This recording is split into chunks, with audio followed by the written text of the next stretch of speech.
Our guest, Sanjeev Bhanawat sir, has also joined us.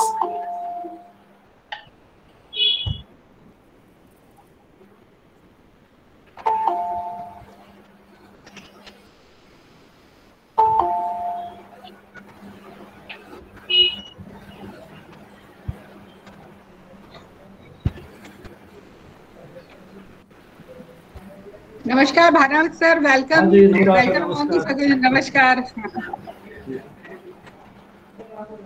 Jain साहब, नमस्कार। नमस्कार भानावत जी। नमस्कार नमस्कार। और कैसे हैं साहब? ठीक है सब? बस चल रहा है साहब, अभी तो ईश कृपा बनी हुई है। अरसे बाद दर्शन हो रहे हैं आभासी मंच पे। क्या करें सर, टोटली बंद हो गए घर में। ये जी सुरेश जी भी आ गए सर, नमस्कार। जी नमस्कार। नमस्कार भानावत जी, नमस्कार जी। नमस्कार। नमस्कार sir, I am doctor Renu Joshi. Welcome you on this occasion and thank you so much for sparing time for us. Thanks a lot. धन्यवाद for enabling this meeting with Bhanawat ji and other। नमस्कार सर, मैं अपर्णा शर्मा। नमस्कार नमस्कार। How are you? Fine, thank you sir. Suresh ji, मैं आपका परिचय कराऊं। हमारे साथ आरसी जैन साहब भी हैं, जो इस कॉलेज के कन्वीनर हैं और राजस्थान कैडर में आईएएस ऑफिसर रहे हैं और कई डिपार्टमेंट्स में आपने काम किया है। और नमस्कार, welcome sir. Thank you. Pleasure pleasure.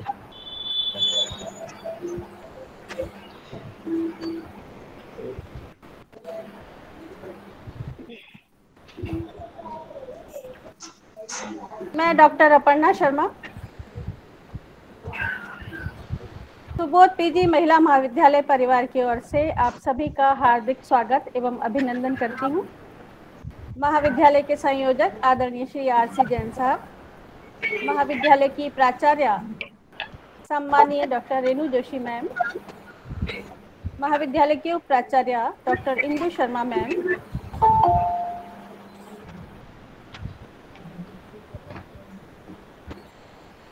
आवाज आ रही है मेरी? जी मैम। हाँ, थैंक यू निकिता।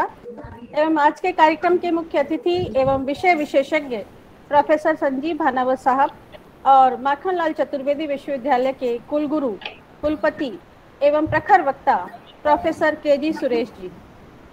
कार्यक्रम के शुभारंभ से पूर्व मैं आपको सुबोध महिला महाविद्यालय का संक्षिप्त परिचय देना चाहती हूँ। सुबोध महिला महाविद्यालय शिक्षा के अनवरत प्रवाह में भारत के अग्रणी महाविद्यालयों में से एक है। वैसे तो सुबोध शिक्षा समिति की अनेक संस्थाएं हैं, लेकिन सन 1999 में महिला शिक्षा को ध्यान में रखकर समिति ने महिला महाविद्यालय की स्थापना की।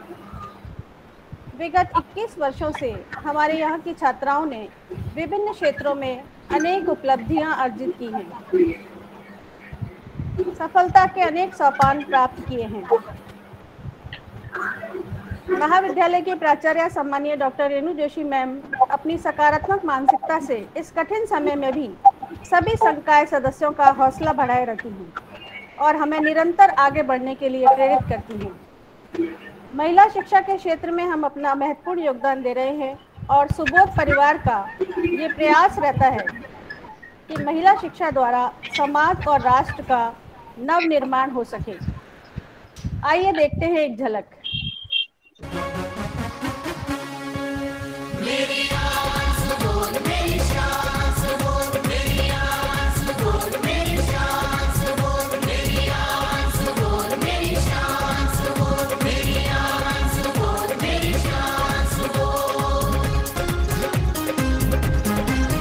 जब शिक्षा की कहीं बात चले तो आए नाम हमारा, ये सुबोध संस्थान हमारा, ये प्यारा सुबोध हमारा। माधव मुनि की प्रेरणा से शुरू हुआ ये सवेरा, ये सुबोध संस्थान हमारा, ये प्यारा सुबोध हमारा। जब शिक्षा की कई बात चले तो आए नाम हमारा, ये सुबोध संस्थान हमारा, ये प्यारा सुबोध हमारा। मेरी आन सुबोध, मेरी शान सुबोध, मेरी आन सुबोध, मेरी शान सुबोध।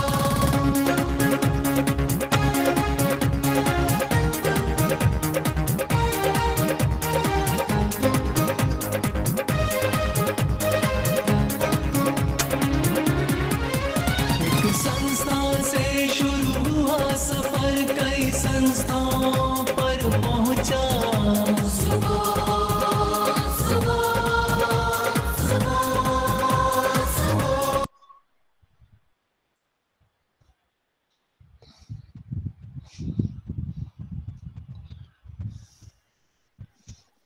धन्यवाद। वर्तमान परिदृश्य में मीडिया की भूमिका विषय बहुत व्यापक है।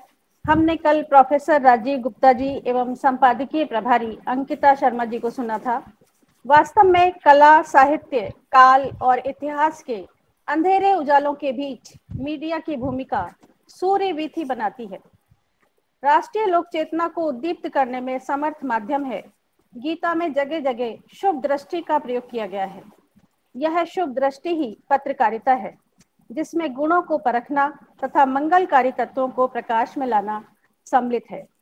सम्यक हित में सम्यक प्रकाशन को पत्रकारिता कहा गया है। पहले सत्र की बातचीत को नई दिशा देने के लिए आज हमारे साथ हैं प्रोफेसर संजीव भानावत जी। मैं महाविद्यालय की उपाचार्य डॉक्टर इंदु शर्मा मैम से अनुरोध करती हूँ कि आप अपने उद्बोधन प्रस्तुत करें। Good afternoon everyone. परम आदरणीय महाविद्यालय के संयोजक महोदय आरसी जैन साहिब, विनम्र आदरणीय प्रिंसिपल मैम वेणु जोशी जी, श्रद्धेय प्रोफेसर के जी सुरेश जी, परम आदरणीय प्रोफेसर संजीव भानावत जी, मेरे सभी स्टाफ सदस्य और सभी सहभागी, आज हमारे लिए बहुत ही शुभ दिन है कि इस सत्र में हमें इतने प्रतिभावान और अनंत बौद्धिक संपदा रखने वाले व्यक्तित्व के विचार सुनने का सुअवसर प्राप्त हुआ है। संक्षेप में मैं भानावत सर के बहुमूल्य तथा अविस्मरणीय कार्यों को आप सबके साथ शेयर करना चाहूंगी। Professor doctor Sanjeev Bhanawat centre for mass communication and निदेशक सेंटर फॉर जैन स्टडीज तथा राजस्थान विश्वविद्यालय जयपुर पत्रकारिता और जनसंचार के क्षेत्र में एक पेशेवर शिक्षक और लेखक हैं। प्रोफेसर भानावत को राज्य में मीडिया शिक्षा के विकास और वास्तुकार के रूप में जाना जाता है। आपने पीएचडी डिग्री के लिए 25 शोधार्थियों का मार्गदर्शन किया है।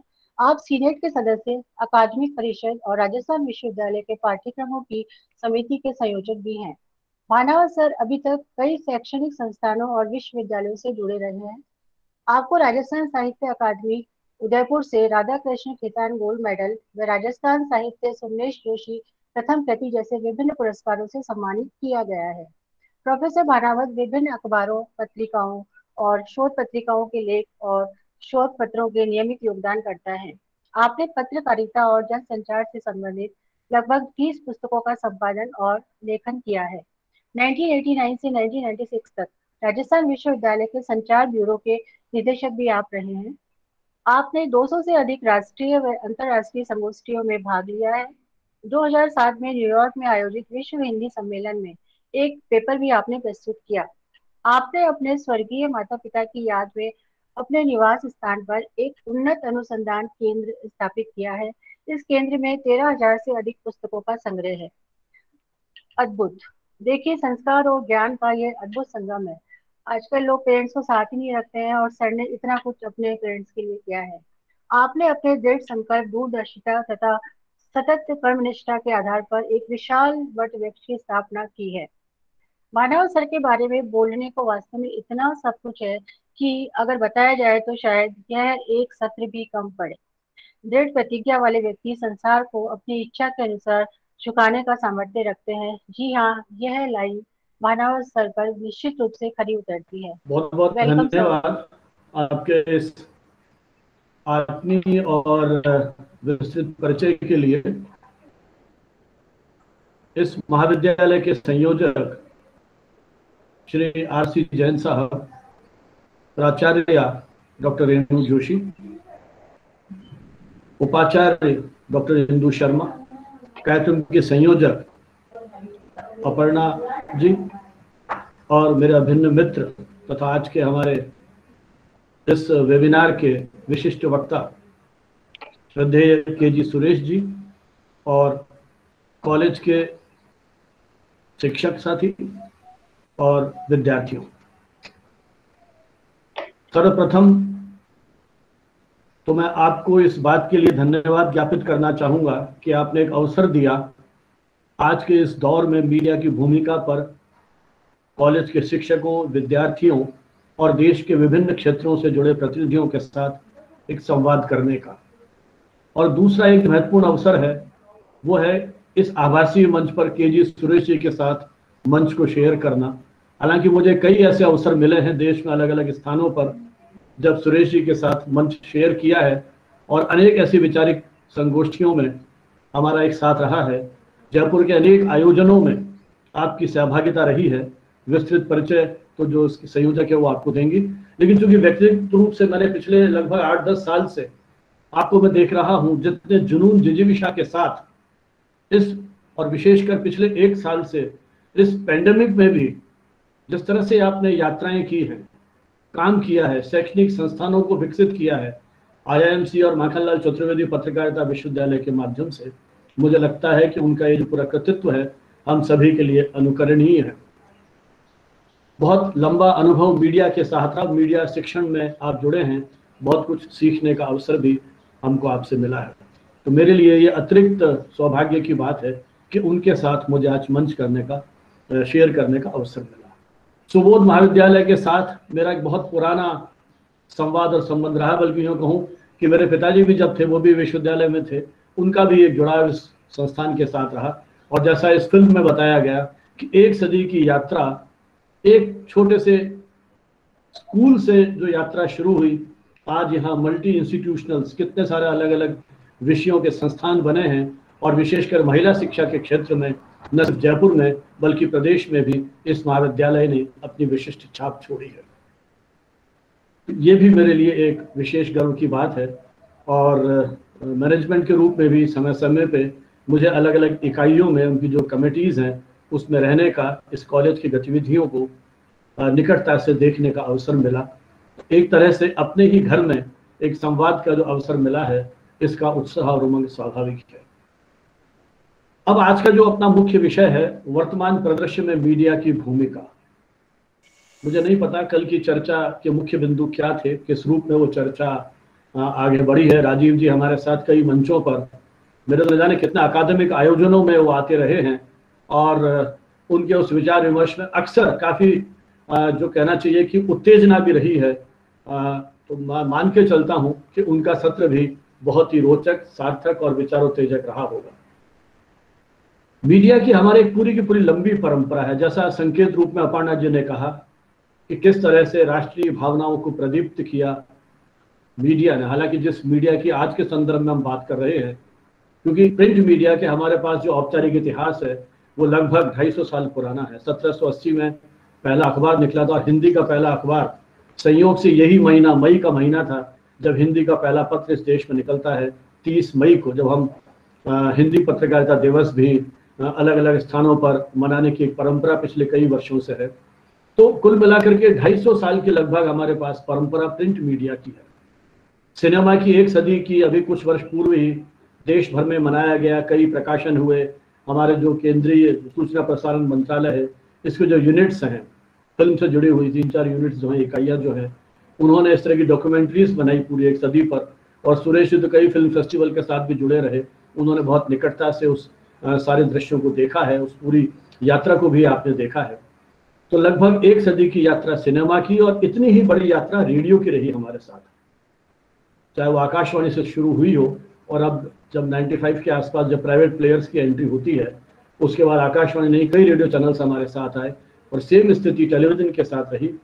लगभग 80 साल की पूरी यात्रा जो हमारी है दूरदर्शन और प्राइवेट चैनल्स की, वो हमारे साथ है। और जो नया माध्यम अभी उभरा है डिजिटल मीडिया, जिसको लेकर के काफ़ी आलोचना प्रत्यालोचनाएं और फेक न्यूज़ और कई तरह के नए नए शब्द हमारे शब्दकोश में जुड़ते चले गए। लगभग 2 दशक की इस यात्रा को मानी। तो मैं बात करूंगा इस 250 साल की परंपरा से लेकर के 2 दशक पूर्व की जो हमारी पूरी यात्रा है, इसमें विशेषकर आज के दौर में, क्योंकि विषय अपर्णा जी ने ठीक कहा कि बहुत विस्तृत और व्यापक है और मीडिया शब्द भी अपने आप में बहुत सारे जो उसके संदर्भ है उनको समेटे हुए हैं। तो इतने संक्षिप्त समय पर बहुत व्यापक परिदृश्य की चर्चा अपन नहीं कर सकते, लेकिन सूत्र रूप में इस बात में कोई दो राय नहीं कि जब हमारे पास सीमित संसाधन थे, अखबारों की प्रसार संख्या बहुत सीमित थी और साक्षरता, अभी भी ये देश 100% साक्षरता की श्रेणी में नहीं पहुंचा है। लगभग 70-75% के आसपास हमारी साक्षरता आज़ादी के लगभग 7.5 दशकों के बाद है। लेकिन उस दौर में, आज़ादी से पहले की बात कर रहा हूं, जब मुश्किल से 4-5% साक्षर लोग होते थे, अखबारों की संख्या कुछ 100 से कुछ 1000 तक थी। उस दौर में समाचार पत्रों ने एक विचार को आगे बढ़ाया। इस देश का पहला अखबार एक अंग्रेज ने निकाला था, जेम्स ऑगस्टस हिक्की ने। मैं उस व्यक्ति को इसलिए याद नहीं कर रहा हूं कि उसने पहला अखबार निकाला, एक अंग्रेज था, लेकिन इसलिए याद कर रहा हूं कि अभिव्यक्ति की स्वतंत्रता के लिए पहला बलिदान जिस देश में किसी ने दिया तो वो जेम्स ऑगस्टस हिक्की था। उसने न्यायपालिका, कार्यपालिका और सत्ता के शीर्ष पर जो बैठा हुआ वायसराय है, उनकी उन विकृतियों को, भ्रष्टाचार को नहीं छोड़ा और अपनी कलम से उन सबके खिलाफ लिखा, जिसका परिणाम उसको भुगतना पड़ा। उसको जेल भेज दिया गया, प्रेस पर छापे मारे गए और जो पोस्टल कंसेशन आदि सुविधाएं अखबार को उस समय दी गई थी, वो सारी उनसे छीन ली गई, लेकिन समझौते नहीं किए।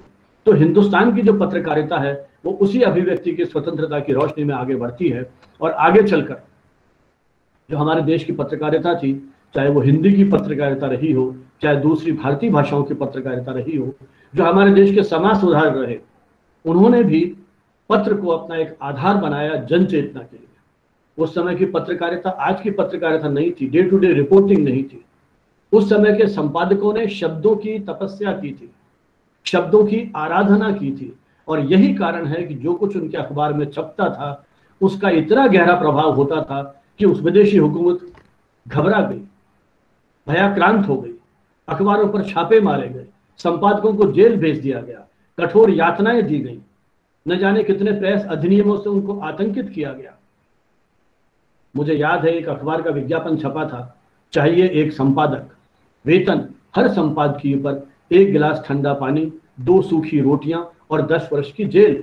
आप कल्पना कर सकते हैं इस जो हमारी परंपरा है मीडिया की या पत्रकारिता की, उसकी कितनी बड़ी हमारे पास एक स्वस्थ परंपरा रही है। जब संपादकों ने अपने उन व्यापक जनहितों को ध्यान में रखते हुए, संपादकों ने उन राष्ट्रीय हितों को ध्यान में रखते हुए अपने शब्दों की आराधना की थी, किसी भी दबाव के आगे वो झुके नहीं। उनके सामने लक्ष्य था इस देश को आजाद कराना और पूरा जनमत उनके साथ खड़ा हो गया। आजादी के बाद परिवर्तन होता है, देश के निर्माण के लिए अलग अलग विचारधाराएं हमारे सामने आती हैं, अलग अलग लक्ष्य उद्देश्य आते हैं। जो पत्रकारिता पहले मिशनरी भाव से शुरू हुई, वो पत्रकारिता धीरे धीरे प्रोफेशनल रूप लेती चली गई। प्रोफेशन होना बुरा नहीं है, वो समय की आवश्यकता थी, समय की मजबूरी थी। गांधी ने भी बड़े बड़े समूहों का सहयोग लिया था समाचार पत्रों को निकालने के लिए, लेकिन समझौते नहीं किए। गांधी उस समय, गांधी जैसा व्यक्ति कह सकता था कि समाचार पत्रों को बिना विज्ञापनों के अपने अखबार निकालने चाहिए। उन्होंने नवजीवन बहिष्कार मंडल की स्थापना की, यदि आप मेरे विचारों से सहमत नहीं हैं तो अखबार को खरीदना बंद कर दें। आज किसी संपादक में शायद ये साहस नहीं होगा कि वो कहे कि यदि आप मेरे विचारों से सहमत नहीं हैं तो मेरे अखबार को पढ़ना बंद कर दें। ये गांधी ने एक नई तरह की जो वैल्यू सिस्टम है वो तैयार किया, लेकिन आज के दौर में वो संभव नहीं है। विज्ञापन का एक बहुत बड़ा बाजार पत्रिकाओं के सामने आ गया। धीरे धीरे रेडियो, टेलीविजन, इनमें भी विज्ञापनों को स्वीकार किया गया, क्योंकि जो अखबार आपको मिल रहा है, आप टेलीविजन पर फ्री में सूचनाएं चाहते हैं, अखबार आप सस्ते से सस्ता चाहते हैं। इस अखबार जो आपको 4-5 रुपए का मिलता है वो मालिकों को 20, 25, 30 रुपए का पड़ता है। उस अखबार के प्रकाशन का और आपके घर तक पहुंचने का घाटा जो है वो बड़े बड़े जो एडवर्टाइजिंग कंपनीज हैं वो पूरा कर रही हैं। एक सीमा तक अखबार उनके हितों का पोषण करने के लिए आगे आएगा। बहुत सारी चुनौतियां हो सकती हैं अखबार के ओरिएंटेशन की, अखबार के शहरीकरण की, अखबार के अलग अलग विधाओं की, क्षेत्रों की, उन समस्याओं को उसने कितनी बात की। अक्सर हमने बहुत सेमिनार्स किए हैं जिसमें महिला विमर्श की बात की, दलित विमर्श की बात की, बच्चों को लेकर के बात की। एक दौर था एक से एक श्रेष्ठ पत्रिकाएं बड़े बड़े प्रकाशन समूह ने निकाली, नंदन, पराग। हम जब लोग बच्चे थे या विद्यार्थी जो हमारी बात सुन रहे हैं उनकी एज ग्रुप में थे तो पराग, नंदन, बालहंस, चंदा मामा, पता नहीं कितनी तरह की पत्रिकाएं हम लोग उसमें पढ़ते थे, अलग अलग तेवर की। नंदन में जहां राजा रानी की कहानियां थी तो पराग में यथार्थ बोध की कहानियां थी, तो चंदा मामा में एक था चीकू, नाम था, एक था खरगोश, नाम था चीकू। पंचतंत्र के आधार पर कहानियों को कहने की परंपरा थी, उनके माध्यम से हमारे में वैल्यू संस्कार डाल दिए जाते थे। धर्मयुग, साप्ताहिक Hindustan, illustrated weekly, you times, science today, न जाने कितनी पत्रिकाएं थी जो हमें एक मानसिक खुराक देती थी। धीरे धीरे अभिरुचियां बदली और मीडिया का बहुआयामी विकास होने लगा। रेडियो आया, टेलीविजन आया, अलग तरह के कार्यक्रम आए, हमारा पूरा सामाजिक ढांचा बदलने लगा। हम जब ग्रेजुएशन में था तब टेलीविजन पर बहस होती थी, ईडियट बॉक्स कहते थे उसको, आज कोई ईडियट बॉक्स नहीं कहता है। न जाने कितनी डिबेट्स में हमने पार्टिसिपेट किया और इस बात को लेकर पक्ष विपक्ष ने तर्क प्रस्तुत किए जाते थे कि टेलीविजन हमारी संस्कृति को प्रदूषित कर रहा है, युवा पीढ़ी को भ्रष्ट कर रहा है। जब जब नई तकनीक आई उस पर आरोप प्रत्यारोप हुए और यही स्थिति फिर अब सोशल मीडिया के साथ आ गई। लेकिन मित्रों, जो हमारा मुख्य चिंतन का विषय है आज, वो है आज के दौर में। और आज के दौर की यदि बात करूं, एक साल में जो हम भुगत रहे हैं वैश्विक महामारी या पेंडेमिक का, बहुत तरह की आलोचनाएं हो रही हैं, कई तरह के व्हाट्सएप मैसेजेस आ रहे हैं जिसमें मीडिया को नसीहतें दी जा रही हैं कि मीडिया सकारात्मक चीजें दिखाए, नकारात्मक चीजें नहीं दिखाए। कितने लोग ठीक हुए इसकी जानकारी दे, कितने लोग संक्रमित हैं इसकी जानकारी नहीं दे। फ्रंट वॉरियर्स, कोरोना वॉरियर्स की बात करें, फ्रंट लाइन वॉरियर्स की बात करें, बहुत सारी चीजें हैं। लेकिन मुझे लगता है कि इस एक साल के दौर में भले ही कितनी ही आलोचना हम मीडिया की करें, देखिए मीडिया भी सोसाइटी का एक हिस्सा है। जब हमारे समाज के हर क्षेत्र में अवमूल्यन हुआ है, चाहे वो राजनीति है, शिक्षा जिसमें हम लोग जुड़े हुए हैं वर्षों से, उसमें भी मूल्यों का कहीं ना कहीं ह्रास हुआ है। तो जिस सोसाइटी में लोकतांत्रिक जीवन पद्धति में मूल्यों का क्षरण हुआ है, वहां मीडिया भी उसी सोसाइटी का हिस्सा है। हो सकता है उसके साथ भी कुछ इस तरह की चुनौतियां हो। लेकिन आप कल्पना कीजिए पिछले साल मार्च का दौर, जब हम एक अजीब से डर से आतंकित थे, घर से बाहर निकलते हुए भयभीत रहते थे, दरवाजे के हाथ लगाया हम कोरोना संक्रमित हो जाएंगे, कुछ नहीं पता था इस अज्ञात शत्रु का सामना कैसे करें। रोज नई नई शोध हो रही है, कभी आ रहा है 3 लेयर का मास्क पहनिए, कभी आ रहा है कि N95 का मास्क पहनिए, पता नहीं किस किस तरह की बात की जा रही है। मुझे लगता है कि उस दौर में मीडिया की एक बहुत ही प्रभावी और सकारात्मक भूमिका रही है हमारे उस मनोबल को बनाए रखने में। संचार माध्यमों ने, आप कल्पना कीजिए जब हम घर से निकलने में डर रहे थे, उस समय हमारे ये मीडिया कर्मी अपने जो उनके सोर्स हैं, क्रेडिबल सोर्स हैं, ठीक है, उस समय सरकारी अधिकारी उनके मुख्य स्रोत थे, लेकिन उस समय सरकारी अधिकारियों को एक्सेस करना भी कितनी बड़ी बात होती थी।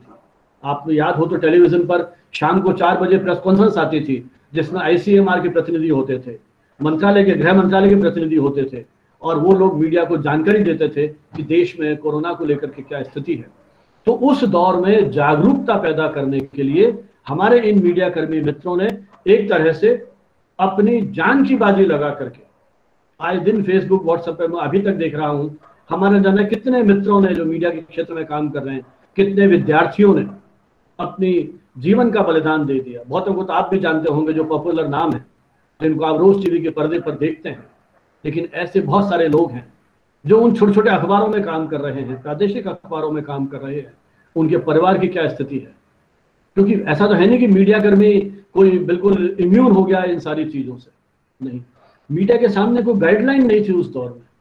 देखिए प्राकृतिक आपदाएं बरसों से आती रही है, भूकंप आए, तूफान आए, वहां भी मीडिया कर्मी जा रहे हैं, लेकिन उसका एक बेसिक जानकारी है कि जब तूफान आएगा तब किस तरह की रिपोर्टिंग करनी है, घायलों को कौन से अस्पताल में पहुंचाया गया, कितने लोग की मृत्यु हुई, सरकार किस तरह के रिलीफ मेजर्स उठा रही है, ये सारी जानकारी मीडिया कहीं किसी न किसी रूप में दे रहा है।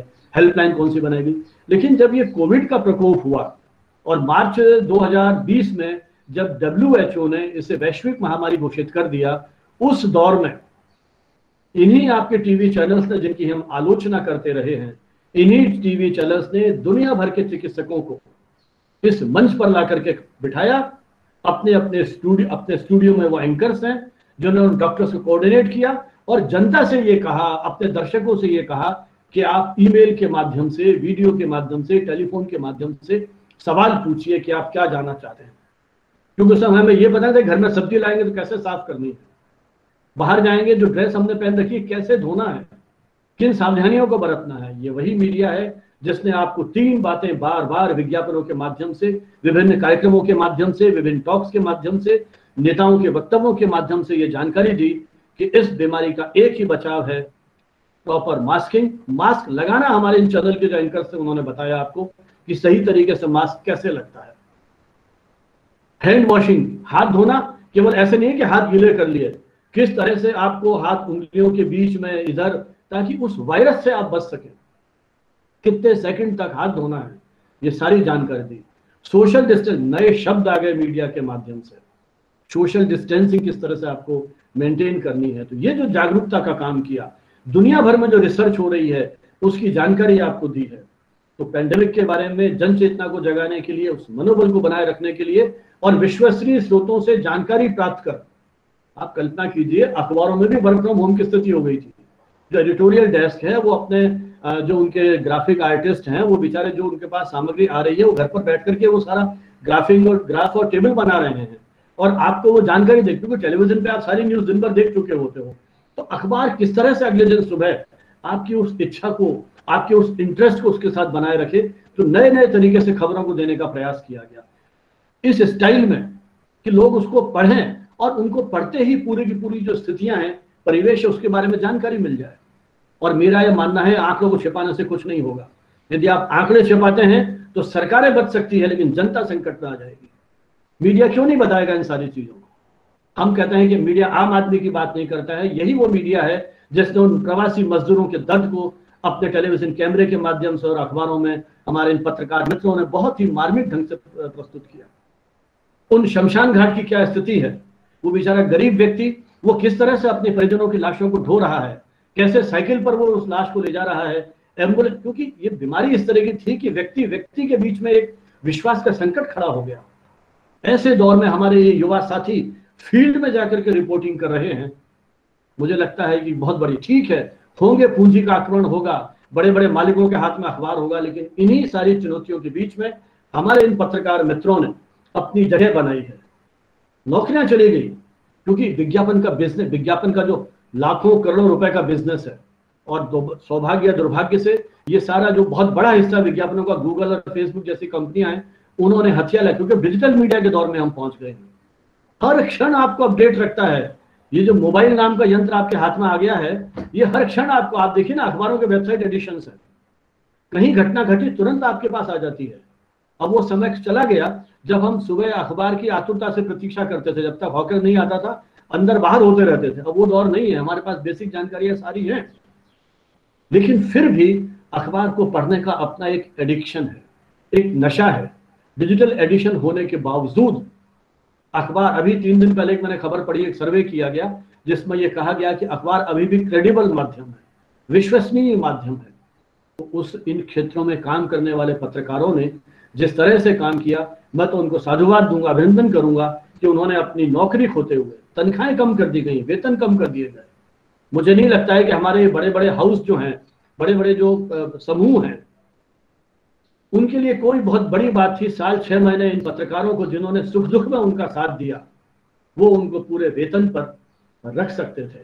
लेकिन नहीं, यार उनकी इकोनॉमिक्स वो जाने, लेकिन उन्होंने सैलरीज कम की, सैलरीज रोक दी, इंक्रीमेंट नहीं दिए, और एक शाम को मेल आता है कि कल से आपकी सेवाएं नहीं है, 1 महीने की, 2 महीने की, जैसा उनका कॉन्ट्रैक्ट था उसके हिसाब से तनख्वाहें देकर के नौकरी से निकाल दिया गया। बहुत सारे अनुभव मेरे पास इस तरह के हैं, लेकिन मीडिया से कुछ अपेक्षाएं भी यहाँ हैं। पहली बात तो मुझे लगती है कि मीडिया रिपोर्टिंग जब भी हो, जब भी हम कोई जानकारी दें, तो सबसे बड़ी बात यह है कि हम उसका पूरा सोर्स देना चाहिए। मान लीजिए ये खबर आती है कि ये वायरस हवा में है, तो हमें ये जानकारी होनी चाहिए कि ये कौन से जर्नल में छपा है। उस मेडिकल जर्नल जो है, इंटरनेशनल लेसेंट की बात हम करते हैं, उसमें ये खबर आई थी, लेकिन उसके पहले भी कुछ इस तरह की खबरें आई थी। तब मुझे याद है एक टीवी चैनल के प्रोग्राम में हमारे ही वैज्ञानिकों ने सवाल उठाया था कि आपने जो सैंपल लिया है वो कहाँ से लिया है। यदि आपने वो सैंपल हॉस्पिटल का लिया है तो वहां तो आपको हवा में वायरस मिलेंगे ही मिलेंगे, लेकिन क्या आपने वो सैंपल 1 किलोमीटर 2 किलोमीटर दूर जहां उसका असर नहीं है वहां भी लिया है? क्या वहां पर वो वायरस मिला है? यदि नहीं मिला है तो ये दावे कितने सही हैं, कितने गलत हैं, ये सवाल भी मीडिया ने उठाया। तो पहली चीज तो यह है कि जब हम ऐसी कोई खबर छापते हैं तो उसके स्रोत का पूरा हवाला होना चाहिए। रिसर्च की मेथोडोलॉजी क्या थी, कितने सैंपल लिए गए, किस तरह से उसका एनालिसिस किया गया, पूरी जानकारी होनी चाहिए। केवल मात्र सूचना देकर के, जानकारी देकर के हम उस खबर के साथ न्याय नहीं कर सकते। फिर आता है वोकैबुलरी। देखिए, मीडिया का जो पाठक है, अखबार का पाठक है, उसकी ऑडियंस है, टेलीविजन में दर्शक है, रेडियो में श्रोता है और अखबार में उसका पाठक है। और मोबाइल में तो तीनों ताकत है, ऑडियो विजुअल और रीडिंग, तीनों तरह की फैसिलिटी अखबार के पास है, डिजिटल मीडियम के पास है। तो ये जो जिस तरह का माध्यम है उसको ध्यान में रखते हुए जिस तरह की रिपोर्टिंग की जा रही है, उनमें शब्दों का प्रयोग क्या किया जा रहा है। देखिए, हमारे यहाँ एक एपी है, associated press, international news agency है, उसने एक स्टाइल बुक निकाली है। स्टाइल बुक का मतलब होता है कि किसी घटना विशेष पर, संदर्भ विशेष पर हम किस तरह के शब्दों का प्रयोग करेंगे। छोटा सा उदाहरण देता हूं आपको। कई अखबारों में लिखा ग्लोबल पेंडेमिक। अब ये ग्लोबल पेंडेमिक का मतलब ही यही है कि जो बीमारी वैश्विक समुदाय में फैल गई है। तो ग्लोबल का मतलब नहीं है कोई एपिडेमिक है, वो स्थानीय स्तर पर है। तो ग्लोबल पेंडेमिक व्याकरण की दृष्टि से ठीक नहीं है। तो ये मीडिया पर जिम्मेदारी है कि वो शब्दों का सही प्रयोग करें। इसी तरह से क्वारंटाइन और आइसोलेशन, मैं कई बार देखता हूं चैनल्स में, अखबारों में कि फलाने राज्य के मुख्यमंत्री कोरोना पॉजिटिव पाए गए और उन्होंने अपने आप को क्वारंटाइन कर लिया है। जहां तक मैंने पढ़ा है, जो मेरी समझ है, क्वारंटाइन व्यक्ति तब होता है जब उसको आशंका है, मैं बाहर से आया हूं, अब राजस्थान सरकार मुझे क्वारंटाइन करेगी क्योंकि कंफर्म नहीं है कि मैं कोरोना पॉजिटिव हूं कि नहीं। एक प्रिकॉशनरी, सावधानी के लिए उन्होंने ये कदम उठाया है। तो आइसोलेशन, जब आप संक्रमित हो जाते हैं, कोई भी व्यक्ति संक्रमित हो जाता है, तब उसको आइसोलेट किया जाता है। तो ये छोटी छोटी तकनीकी चीजें हैं जिनको हमको ध्यान में रखना होगा। जनसत्ता जैसे अखबार, उन्होंने बड़ी अच्छी हिंदी बनाई, वो कहीं नहीं लिखते लॉकडाउन, तालाबंदी या पूर्णबंदी शब्द का प्रयोग कर रहे हैं। एकांतवास, आइसोलेशन का लिख रहे हैं वो एकांतवास शब्दों का प्रयोग होगा, क्योंकि अब कई बार नहीं समझ में आता है कि रेड जोन का क्या मतलब है, कंटेनमेंट जोन का क्या मतलब है, बहुत सारी चीजें हैं। लेकिन उस दौर में जब स्पोर्ट्स एक्टिविटीज बंद हो गई, उस दौर में जब बिजनेस एक्टिविटीज ठप हो गई, जिस दौर में हवाई जहाज उड़ने बंद हो गए, जिस दौर में ट्रेनें चलनी बंद हो गई, जिस दौर में घर से बाहर निकलना बंद हो गया, हमारी इकोनॉमिक एक्टिविटीज बंद हो गई, टोटल स्लो डाउन हो गया, उस दौर में सूचनाओं को, बल्कि यूं कहूं कि विश्वसनीय सूचनाओं को देने का काम इस मीडिया ने किया है। और अब बात मैं थोड़ा संक्षेप में करूंगा। सोशल मीडिया की कितनी ही आलोचना कीजिए आप, फेक न्यूज बहुत बड़ी चुनौती है। तो मेरा तो निवेदन, विशेषकर हमारी जो युवा पीढ़ी है, जो विद्यार्थी जुड़े हुए हैं, इनसे मेरा अनुरोध है कि वो व्हाट्सएप पर आने वाले मैसेजेस पर जब तक कि वो कंफर्म नहीं हो, कतई विश्वास नहीं करें और उनको फॉरवर्ड करते समय संयम बरतें जब तक आप आश्वस्त नहीं होते हैं। क्योंकि आपने देखा होगा कई बड़े बड़े पत्रकारों ने अभी हमारे सुमित्रा महाजन जी को जीते जी मार दिया, बाद में क्षमा याचना करनी पड़ी। तो आप उस हड़बड़ाहट में मत रहिए जब तक चीजें कंफर्म नहीं हो। कितने वीडियोस कोरोना के इलाज के नाम पर प्रसारित किए जा रहे हैं और ये कहा जा रहा है कि WHO ने ऐसा कहा। वेबसाइट देखिए WHO की जाकर, हमारे यहाँ प्रेस इंफॉर्मेशन ब्यूरो की वेबसाइट है जहां इस तरह की फेक न्यूज को आप कंफर्म कर सकते हैं। कई अखबारों ने अपने इस तरह के फेक न्यूज के बारे में प्रोग्राम्स दिए हैं या जानकारी देते हैं। जब तक आप आश्वस्त नहीं है मत फॉरवर्ड कीजिए। लेकिन सोशल मीडिया आम आदमी के हाथ में आया हुआ एक ऐसा मंच है, तो मुझे लगता है कि सूचनाओं का वास्तविक लोकतांत्रिकरण, जिस लोकतंत्र में हम मीडिया की भूमिका की बात करते हैं, आम आदमी की सहभागिता है। अपने दुख दर्द को वो इसके माध्यम से शेयर कर सकता है। आज मैं ट्विटर के माध्यम से देश के प्रधानमंत्री तक अपनी पीड़ा को पहुंचा सकता हूँ, मंत्रियों तक अपनी पीड़ा को पहुंचा सकता हूँ, चीफ मिनिस्टर तक अपनी पीड़ा को पहुंचा सकता हूँ। और इनका ट्विटर अकाउंट हैंडल करने वाली बाकायदा इस तरह के डिपार्टमेंट्स बने हुए हैं। अब बहुत सारे उदाहरण आपने पढ़े होंगे। तो आज इस सोशल मीडिया जो एक मुफ्त में, लगभग मुफ्त में आपके हाथ में मंच आया है, कितनी बड़ी ताकत आपको दे दी है। इसलिए मैं तो साधु, देखिए चुनौतियां हर जगह है। जब गाड़ियां बनी थी, सड़क पर आए थे, दुर्घटना होगी ये अंदेशा शायद लोगों को नहीं होगा, दुर्घटनाएं होने लगी, हमने उसके लिए सतर्कता बरतनी शुरू की।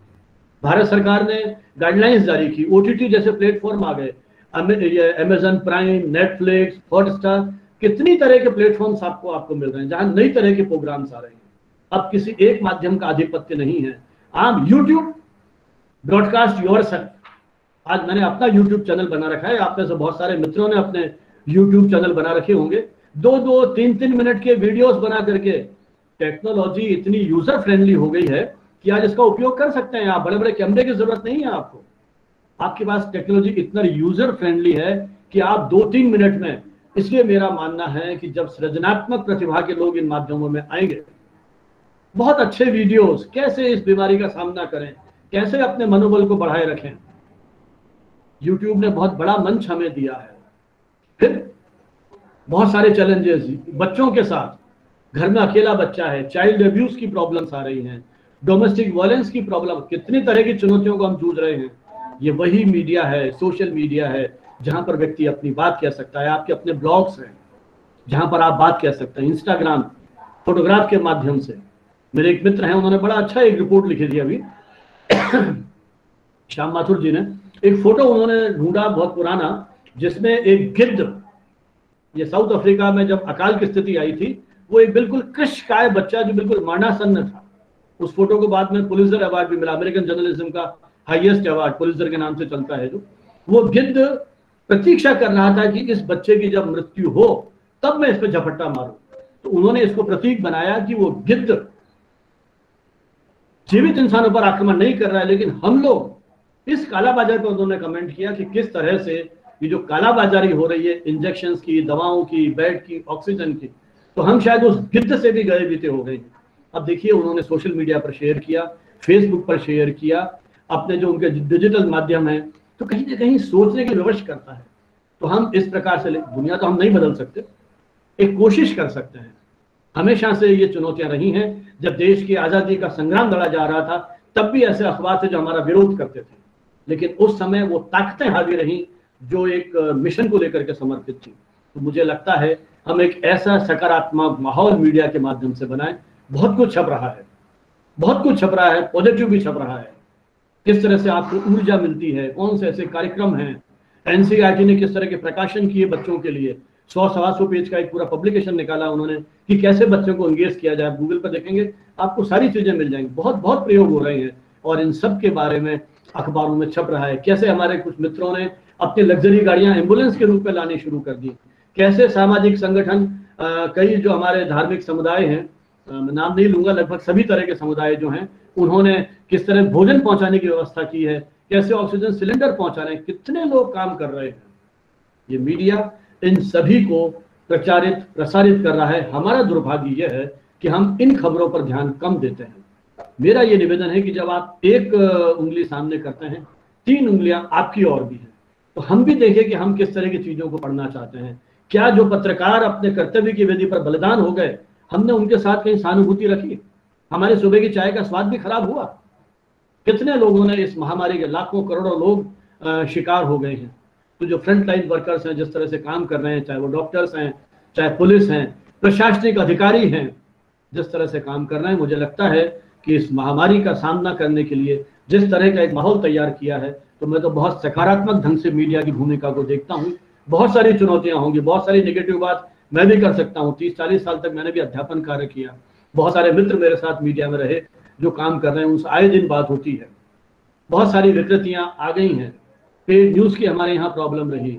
माखनलाल बाबूराव विष्णु पराडकर ने बहुत पहले ये कहा था, पत्र सर्वांग सुंदर होंगे, मुद्रण बहुत रंगीन होगा, लेकिन उसमें आत्मा नहीं होगी, संपादक नाम की संस्था नहीं रहेगी, संपादकीय संस्था पर कुठाराघात हुआ, बहुत कुछ हुआ, भाषा विकृत हुई, सब कुछ हुआ। लेकिन यदि आप वर्तमान संदर्भ में मीडिया की भूमिका की बात करते हैं, तो मुझे लगता है कि विश्वसनीय माध्यम आज मीडिया ही है।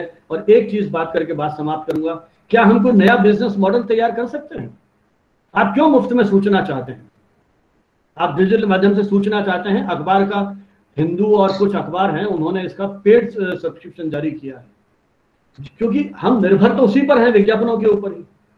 अखबार का फ्रंट पेज मल्टीनेशनल कंपनी खरीद लिया, रेडियो का प्राइम टाइम और टेलीविजन का प्राइम टाइम मल्टीनेशनल कंपनीज ने खरीद लिया। अब हम अभिशप्त हैं, जो वो दिखाएंगे हम देखेंगे, जो वो पढ़ाएंगे हम पढ़ेंगे। जब हम रहन सहन में, खाने पीने में स्वयं पैसा खर्च करके करते हैं, बढ़िया से बढ़िया कपड़ा हम चाहते हैं, बढ़िया से बढ़िया एजुकेशन हम चाहते हैं, उन सब के लिए पे करते हैं, तो फिर यदि हम सूचना चाहते हैं तो क्यों नहीं हम उस सूचना के लिए भी पे करें। यदि हमारा मीडिया आत्मनिर्भर हो पाएगा तो मुझे लगता है कि शायद हम उस ट्रस्टून अखबार निकाले, चंडीगढ़ से ट्रिब्यून निकल रहा है, बहुत सारे अखबार निकल रहे हैं, लेकिन नया बिजनेस मॉडल जब हम तैयार करेंगे तो मुझे लगता है जिन चिंताओं को आप अक्सर अपनी पारस्परिक बातचीत में, सेमिनार्स में, अकादमिक आयोजनों में जब आप बात करते हैं या मीडिया को कोसते हैं, तो शायद एक सीमा तक हम उसका समाधान पा पाएंगे।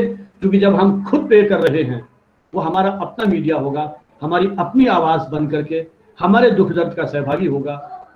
इन्हीं शब्दों के साथ मुझे आधे घंटे का लगभग समय दिया गया था, 25 मिनट का मेरा समय हो गया है, तो मैं अपनी बात को यहाँ विराम दूंगा, इस उम्मीद में कि KG सुरेश जी का चूंकि बहुत वाइड एक्सपीरियंस रहा है, वो अपने अनुभव आपके साथ शेयर करेंगे। अक्सर मैंने देखा है उनके विश्वविद्यालय के जो विद्यार्थी जो आज राष्ट्रीय चैनल्स में काम कर रहे हैं, कितने बहुत बहुत पीड़ा दुख होती है। बल्कि मैं तो कहता हूं कि इस अवसर पर हम उन सारे मीडिया, चूंकि मीडिया की बात कर रहे हैं, उन मीडिया कर्मियों के प्रति अपनी श्रद्धांजलि अर्पित करते हैं जिन्होंने कर्तव्य की वेदी पर अपना बलिदान दिया। मैंने कई बार देखा है कि KG सुरेश जी की कलम से उनके प्रति जो दुख दर्द पीड़ा झलकती है, उन विद्यार्थियों के प्रति जो लगातार अपने दायित्व का निर्वहन करते हुए जान की बाजी पर खेल गए। जिस तरह से रण क्षेत्र पर हमारे सैनिक जूझते हैं, अस्पतालों में चिकित्सक जूझते हैं, लॉ एंड ऑर्डर को मेंटेन करने के लिए पुलिस वाले जूझते हैं, होंगे उसमें कुछ इस तरह के लोग, मिली भगत वाले होंगे, लेकिन बाई एंड लार्ज यदि आप एक दिन के लिए बंद कर दीजिए तो देश की क्या स्थिति हो जाएगी, समाज की क्या स्थिति हो जाएगी। तो पॉजिटिव सोचिए, और मीडिया जिससे आप सही सूचनाएं चाहते हैं उसको सही संदर्भों में उनकी उन लिमिटेशंस को समझते हुए हम इनसे कुछ अपेक्षाएं करें। इन्हीं शब्दों के बाद संभव होगा बातचीत। जब भी चर्चा का समय आएगा तो इस प्रश्नों पर हम और विस्तार से बात करेंगे। आपने मुझे मेरी बात को सुना, इतना समय दिया, बहुत बहुत धन्यवाद। जय हिंद, जय भारत।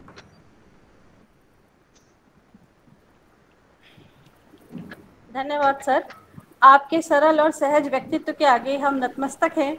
आपने विषय का बहुत ही अच्छा मंथन किया। वास्तव में सम्यक हित में सम्यक प्रकाशन को ही पत्रकारिता कहा जा सकता है।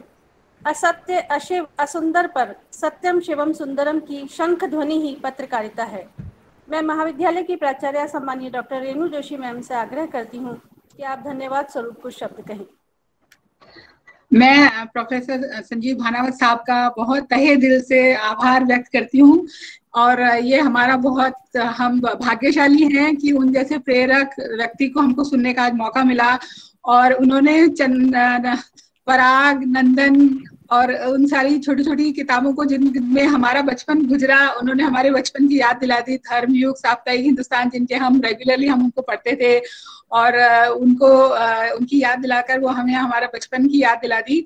और इतना मीडिया की सकारात्मक भूमिका के बारे में जो उन्होंने हमें बताया, ये वास्तव में सही है कि इस पैंडेमिक के अवसर में जब हम एक दूसरे से मिल नहीं पा रहे हैं, तो एक मीडिया ही है जो हम सब लोगों को जोड़े हुए है और जिसके माध्यम से हम बात कर रहे हैं।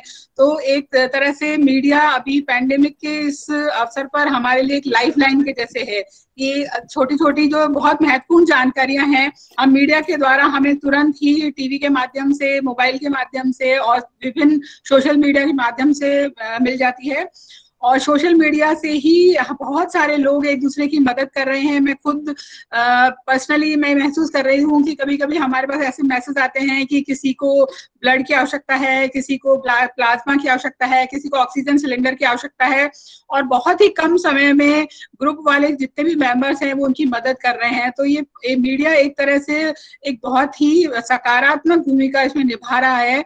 और इसलिए, और सर ने उस भूमिका को, मीडिया की भूमिका को जिस विस्तृत हमें जानकारी दी, जितनी रोचक रूप से दी और इतनी महत्वपूर्ण जानकारी के लिए मैं सर का तहे दिल से धन्यवाद करती हूँ।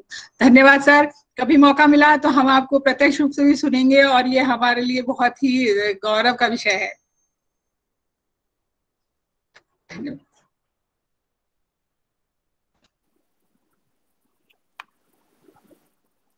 Thank you ma'am. हम सौभाग्यशाली हैं कि ज्ञान गंगा की इस भागीरथी में हमारे साथ माखनलाल चतुर्वेदी विश्वविद्यालय के कुलपति प्रोफेसर के.जी. सुरेश जी हमारे साथ हैं। आप वरिष्ठ पत्रकार, स्तंभकार और संचार विशेषज्ञ हैं।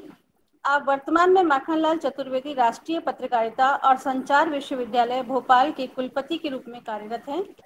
इससे पूर्व आप भारतीय जनसंचार संस्थान में भारत के प्रमुख मीडिया प्रशिक्षण संस्थान के महानिदेशक के रूप में कार्यरत रहे।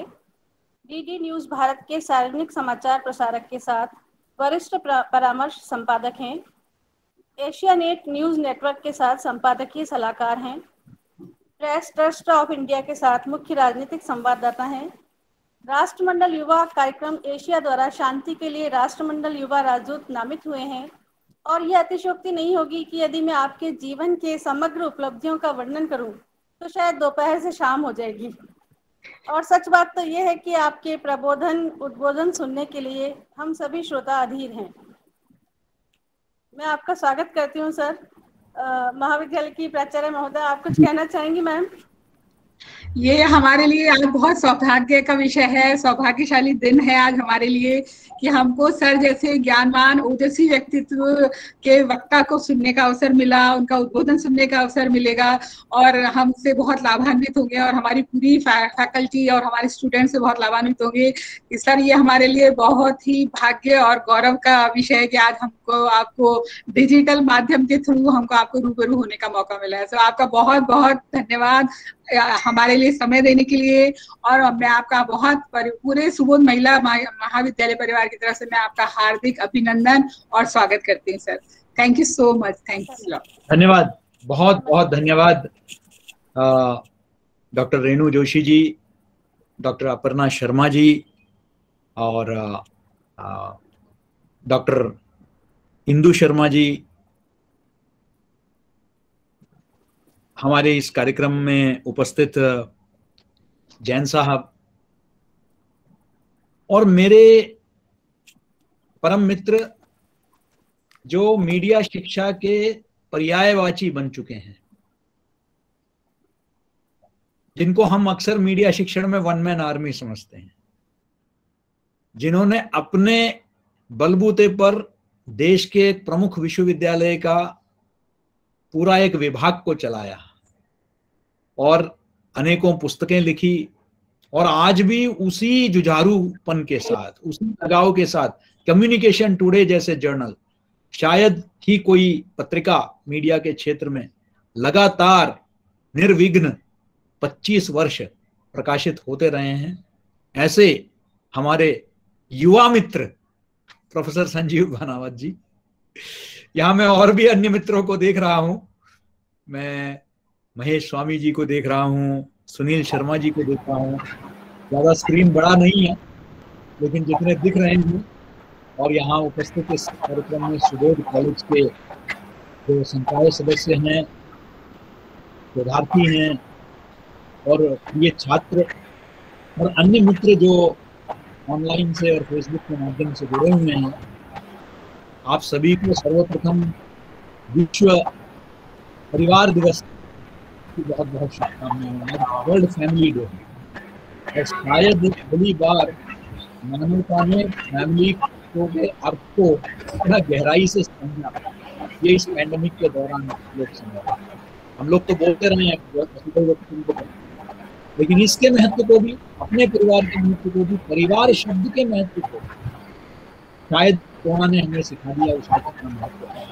हम सब जितना समय इस कोरोना के समय में हमने अपने परिवारों के साथ बिताया, शायद पहले कभी, मुझे तो याद नहीं बचपन को छोड़कर, लेकिन ये ऐसा समय चल रहा है जो हमें धैर्य भी दे रहा है, हिम्मत भी दे रही है इस संकट का सामना। वैसे तो प्रोफेसर भानावत जी ने जो है पत्रकारिता की शुरुआत से लेकर अभी तक की जो यात्रा रही है, इसको इतने विस्तार से हिक्की के जेम्स ऑगस्टस हिक्की के बंगाल गजेट से लेकर अभी तक की यात्रा को इतनी विस्तृत जानकारी दी है कि बहुत कुछ कहने के लिए रह नहीं गया है। लेकिन मैं प्रयास करूंगा कि कुछ ऐसे आयामों के बारे में भी चर्चा करूं, बगैर दोहराना तो होना ही है क्योंकि दोनों एक ही विषय के विशेषज्ञ हैं। तो मैं प्रयास करूंगा कि कुछ आपके साथ अपने विचार साझा करूं। मैं पूरी तरह सहमत हूं कि ये पूरा विश्व एक बहुत ही कठिन समय का सामना कर रहा है। अभी के आंकड़ों के अनुसार लगभग 200 पत्रकार साथी हम खो चुके हैं इस कोरोना संक्रमण के चलते, और हजारों के तादाद में संक्रमित हुए हैं। और इसलिए शायद 1 दर्जन से ज्यादा राज्य सरकारों ने उनको कोरोना के फ्रंट लाइन बैरियर्स यानी कि अग्रिम पंक्ति के योद्धा उनको डिक्लेयर कर दिया है, जिसके चलते उनको टीकाकरण में और इलाज में प्राथमिकता दी जा रही है। आज ही मध्य प्रदेश सरकार में माननीय मुख्यमंत्री ने यह घोषणा की कि कोविड से संक्रमित सभी पत्रकार और उनके परिवारों को जो है, उनके सभी परिवारों को हम मुफ्त में इलाज कराएंगे। स्वागत योग्य है। केरल में भी एक पत्रकार के हाल ही में देहांत होने के बाद से काफी प्रदर्शन चल रहे हैं कि वहां भी फ्रंटलाइन वर्कर्स डिक्लेयर किए जाए। हमें उम्मीद है कि जल्दी ही वो भी हो जाएगा। जैसे कि भानावत जी ने कहा कि इस देश का सबसे बड़ा फैशन बन गया है अक्सर पत्रकारिता और राजनीति, इन दोनों की आलोचना करना। सब हर विषय पर बोल देते हैं। मतलब जहां तक राजनीति और मीडिया का है, सबका अपना एक मत है। चाहे के दुकान से लेकर आप घरों के चर्चाओं में, विद्यालयों में, अन्य जगह, ये एक चर्चा का विषय है। मीडिया को क्या करना चाहिए, क्योंकि शायद मीडिया हर परिवार को, हर व्यक्ति को छूता है कहीं ना कहीं। और डिजिटल मीडिया के आने के बाद, तब तक तो कम से कम ये था कि जो साक्षर लोग हैं वही अखबार पढ़ सकते हैं, और जिनके पास थोड़ा बहुत आय है वही टेलीविजन खरीद सकते हैं। लेकिन आज हम देखते हैं गरीब से गरीब व्यक्ति भी प्रयास करता है कि उसके पास एक मोबाइल फोन हो, वो भी एक स्मार्टफोन हो। वो एक एस्पिरेशन लेवल हो गया है कि एक स्मार्टफोन होना चाहिए हर परिवार में। और उसके चलते आज शिक्षा, ऑनलाइन एजुकेशन, सारा कुछ और बहुत सारी सूचनाएं मनोरंजन का एक साधन बन गया है। तो आज मीडिया की पहुंच गांव-गांव, घर-घर तक पहुंच गया है। और ऐसे में जाहिर है कि मीडिया के बारे में राय भी बहुत कुछ है।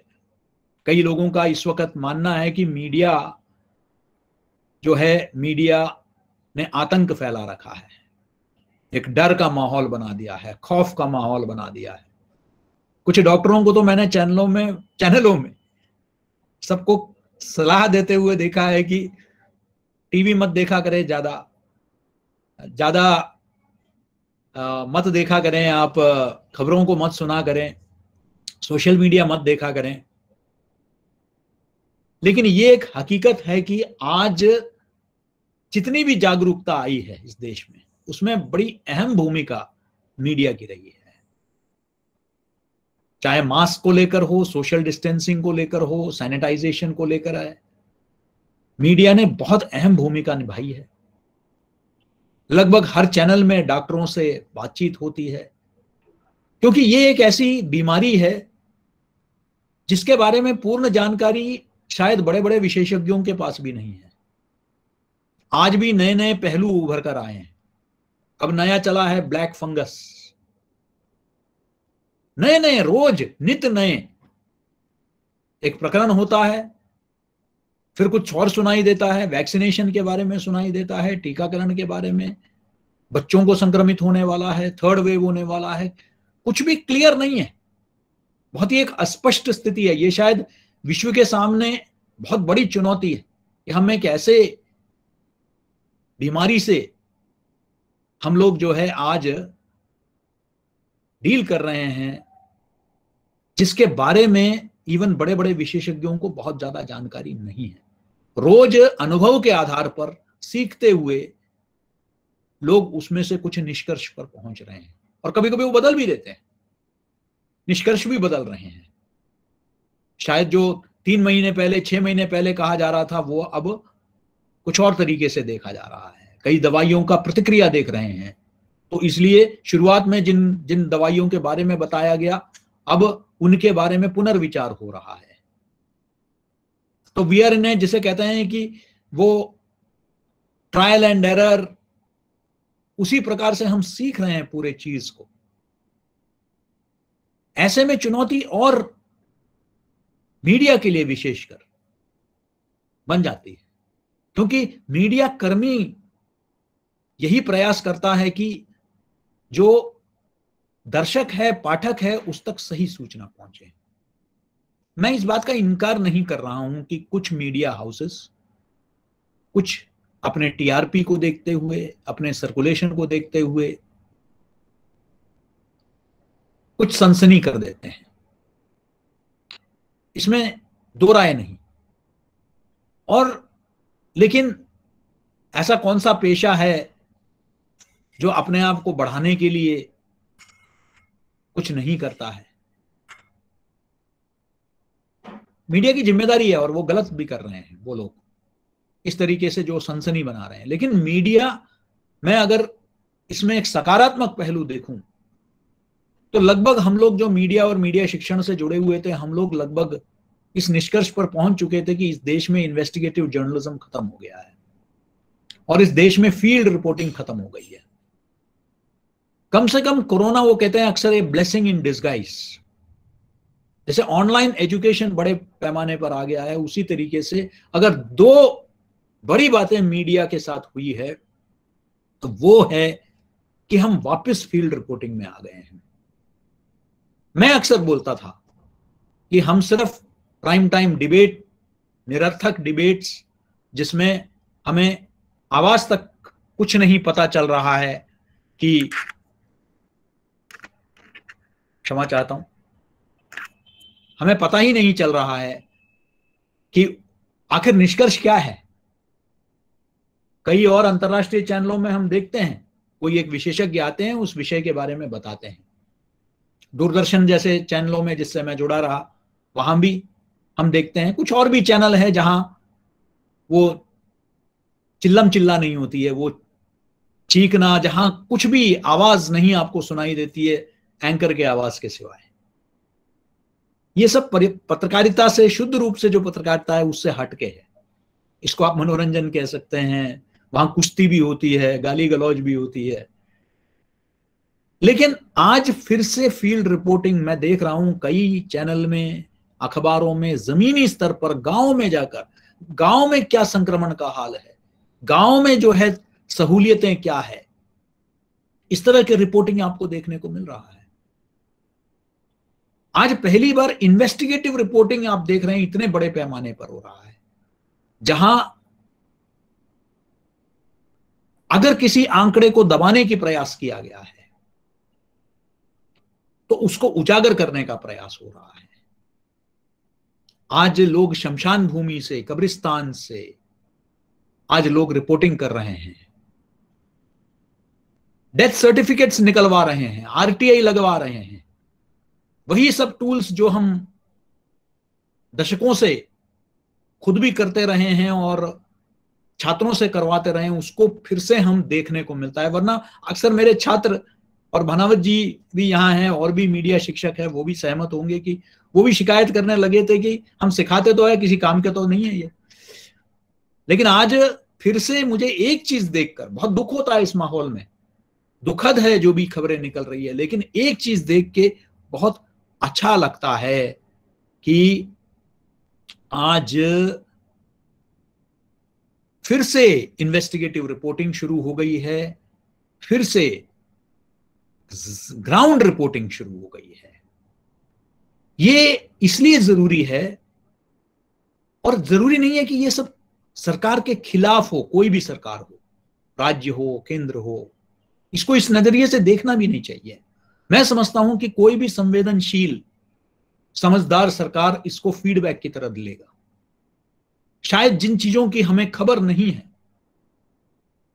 अगर मिड डे मील स्कीम में सरकार तो पैसे डाल रही है, लेकिन पैसे डालने के बावजूद अगर उन गरीब बच्चों तक अगर नहीं पहुंच रहा है, अगर कोई रिपोर्टर उसको रिपोर्ट कर रहा है, तो मैं समझता हूं कि उसको तो पुरस्कार मिलना चाहिए, उसको तो इनाम मिलना चाहिए, सजा नहीं।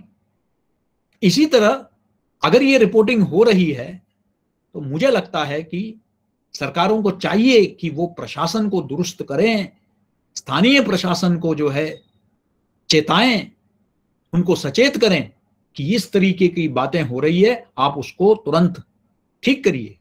कई मैं देख रहा हूं बिहार में कई जगह अस्पतालें बंद पड़ी हुई है, डॉक्टर जा नहीं रहे हैं, आईसीयू बंद पड़े हैं, वेंटिलेटर एक कमरे में बंद करके रखा हुआ है, डॉक्टर्स जा नहीं रहे हैं। ये कोई सरकार के खिलाफ थोड़ा ही है, ये तो सिस्टम के अंदर जो लोग गलत काम कर रहे हैं, काम चोरी कर रहे हैं, उनके खिलाफ है। और अगर सरकार उसको निरीक्षण नहीं कर पा रही है और मीडिया आपके ध्यान में ला रही है, तो आपको उसको, मीडिया को एक सहयोगी समझना चाहिए इस कोरोना के युद्ध में।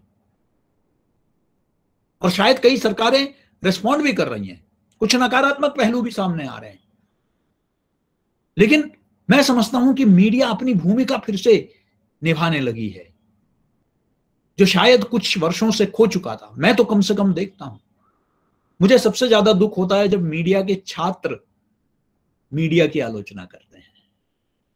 आलोचना जरूर करिए, लेकिन भर्त्सना नहीं। आत्मनिंदा जो है उससे आपके अंदर हीन भावना पैदा होगा। आप ये बताइए कि हां कमियां हैं, क्या देश में नहीं है, दुनिया में नहीं है, और मुल्कों में नहीं है, तो वो सब आत्मनिंदा करते रहेंगे, आत्मभर्त्सना करते रहेंगे या चीजों को सुधारेंगे? सवाल यह है कि आलोचना सकारात्मक है या नहीं। सकारात्मक का मतलब यह नहीं है कि तारीफ करना। आलोचना कर रहे हैं तो उस आलोचना के पीछे नियत क्या है, उद्देश्य क्या है? चीजें सुधरें, जनहित में हो चीजें। इस बात को राजनीतिक मकसद से जो आलोचना की जाती है, वैचारिक उद्देश्य के साथ जो की जाती है, वो प्रेरित है, मोटिवेटेड जिसको कहते हैं। लेकिन अगर प्रेरणा जनहित है और उसको सुधारना है और अच्छा काम हो रहा है सरकार द्वारा, अधिकारियों द्वारा, तो उसको भी पीठ थपथपाने की जरूरत है। मात्र गाली गलौज करना नहीं है। भाषा में संतुलन है या नहीं, भाषा में संयम है या नहीं। पत्रकारिता आक्रामकता की भाषा नहीं बोलती है। पत्रकारिता में जो है संयम की भाषा है, संतुलन की भाषा है। मीडिया का काम समाज को सूचित करना और शिक्षित करना ही नहीं, प्रेरित करना भी है। वो सामाजिक दायित्व तो हम लोग निभा रहे हैं या नहीं, इस पर भी सोचना है।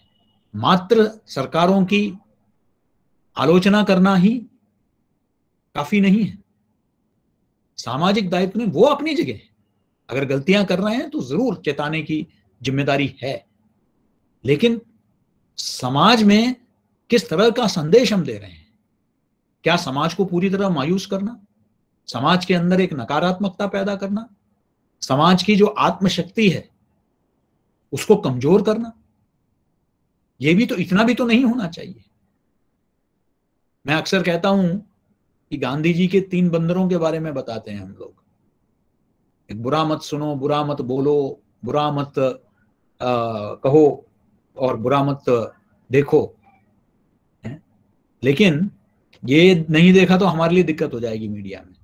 हमें तो बुरा भी देखना है, हमको बुरा सुनना भी है और जरूरत पड़ने पर बुरा बोलना भी है। लेकिन मैं तो इतना ही संशोधन चाहता हूं कि अच्छा भी सुनो, अच्छा भी देखो, अच्छा भी बोलो।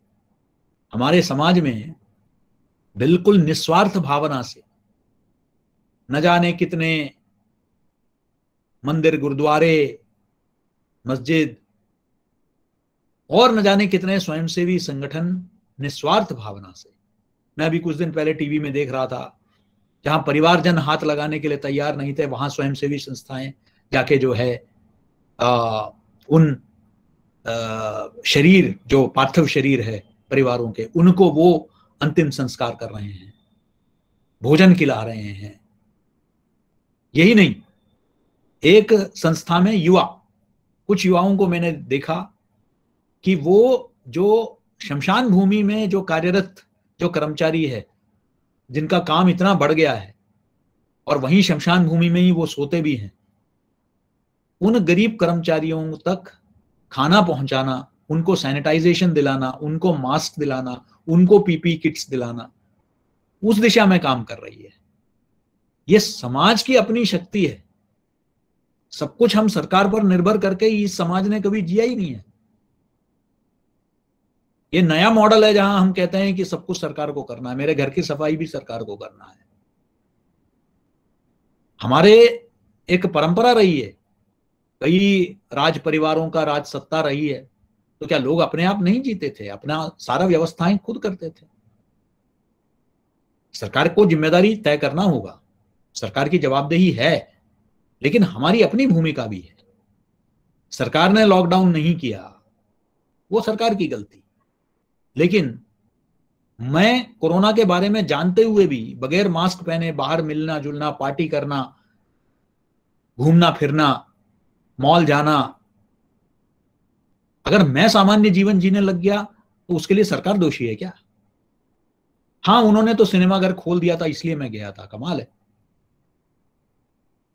मतलब ये तो वही बात हो गई कि पहाड़ है, नदियां हैं, इसलिए मैं कूद गया, आत्महत्या मैंने कर लिया। तो ये तो आपके ऊपर है, आपकी जागरूकता कहां चली गई, और इसी जागरूकता को जगाने की भी जरूरत है। हम ये कहें कि समाज की कोई भूमिका नहीं है, तो इतने लोग जो हजारों की तादाद में निकल रहे हैं, लोगों को दवाई घर पे पहुंचा रहे हैं, सब कुछ कर रहे हैं, ये हमारा एक सोशलिस्ट जो समाजवादी परंपरा रही है उसी का कहीं ना कहीं एक फॉल आउट है कि हम ये उम्मीद करते हैं कि सब कुछ सरकार करे। सरकार की जिम्मेदारी एक मैक्रो लेवल पर और माइक्रो लेवल पर हमारी अपनी जिम्मेदारियां हैं। एक नागरिक के नाते, एक शिक्षित नागरिक के नाते हम सबकी अपनी अपनी जिम्मेदारियां हैं, उसको भी हमें निभाने की जरूरत है। क्या हम अपना ड्यूटी कर रहे हैं या नहीं? मैं जब अक्सर सोशल मीडिया में शेयर करता हूं अपने मीडिया शिक्षण से संबंधित, तो कुछ लोग पूछते हैं कि सर आप उन सब विषयों के बारे में लिखते नहीं हैं। तो मैं कहता हूं उन सब विषयों पर लिखने के लिए, राजनीतिक, वैचारिक, उन सब विषयों पर लिखने के लिए बहुत लोग हैं। मैं प्रतिस्पर्धा में नहीं हूं, मैं अपना काम कर रहा हूं, मुझे अपना काम करने दो। मैं मीडिया शिक्षक हूं, मैं अपना विश्वविद्यालय चला रहा हूं। अगर सब अपने काम पर ध्यान देंगे तो बहुत कुछ ठीक होगा। दिक्कत यह है कि हमें अपने काम को छोड़कर हम बाकी सब कामों पर जो है में हमारी रुचि है।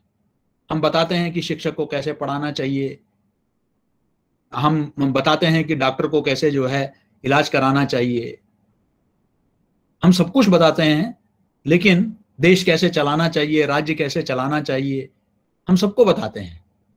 लेकिन अपना घर ठीक से चला रहे हैं या नहीं चला रहे हैं? अपनी दुकान ठीक से चला रहे हैं, नहीं चला रहे हैं? हमें जो काम मिला है उसको ठीक कर रहे हैं या नहीं कर रहे हैं?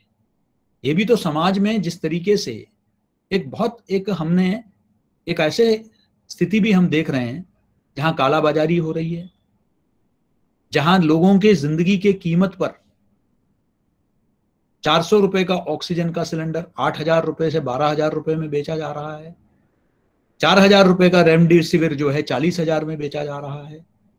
नकली माल दिया जा रहा है। ये भी तो हमारे समाज के ही लोग हैं। फिर हम कौन से राष्ट्रीय चरित्र की बात कर रहे हैं? उसके लिए भी सरकार जिम्मेदार है क्या? बहुत बड़े बड़े संपन्न व्यक्ति दिल्ली के खान मार्केट में जिनकी कई दुकानें हैं, वो लोग जो है ब्लैक मार्केटिंग कर रहे हैं।